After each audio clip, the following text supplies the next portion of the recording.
Hello everyone. I am Sadettin Sarı. This is my demonstration video for the ME411 project. I have researched about the aluminum alloys. Uh, Aluminum alloys was invented in 1920 by Charles Edward. Uh, it- he was a Swiss scientist, also physicist.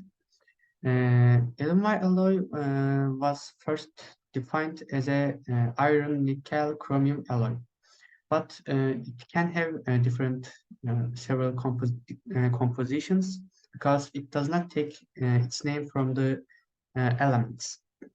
Actually, it take its name from the aluminum effect, which states that the property of temperature insensitive elastic modules. So even if your temperature changes 600 kelvins, your elastic modulus of the material does not change significantly. Recent studies shows that this temperatures that elastic modulus does not change can be further increased by using different elements. This this graph is taken from my article, and you can see Hooke's law, which states that stress equals to elastic modulus times strain. In the graph, there are 6 materials.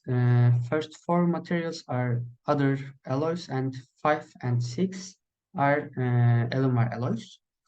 Graphs shows the change, or actually the increase in elastic modulus with the change in the temperature. You can see first 4 materials when temperature increase up to 500 kelvins for 1 and 2, and up to 750 kelvins for 3 and 4. And there is a significant change in elastic modulus. However, for 5 and 6, which are aluminum alloys, change in the elastic modulus is really small. This is all I would like to say about the aluminum effect and aluminum effect. I would like to talk about the applications in the industry. The most known application is the mainspring in mechanical watches, because if the elastic modulus of that spring changes with the change in temperature, there might be time error all the time in our watch. Other than that, aluminum alloys are used in aerospace engineering and medical tools. Uh, these two sectors are important because if a part fails, or a part is not capable of function,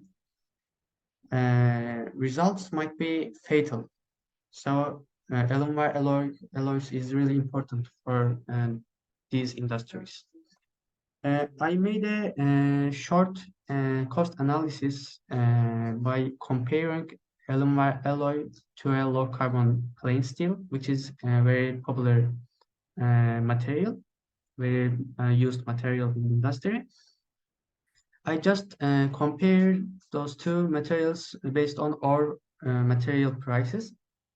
And I have found that cost of aluminum alloys are nearly 16 times more than low carbon plain steel. So unless this is the only material that we can use in our product, we should look for other solutions in terms of cost. Lastly, I would like to say briefly what have I learned from this project. Firstly, I have learned a new material that I have never heard before. I have learned the aluminum effect. In my opinion, it's very important for the material science. And I have found that there is no limits and there is no end to materials science and engineering, because this material was invented 100 years ago, and still some scientists are working on it and trying to enhance its properties. I think this is all I would like to say. Thanks for listening.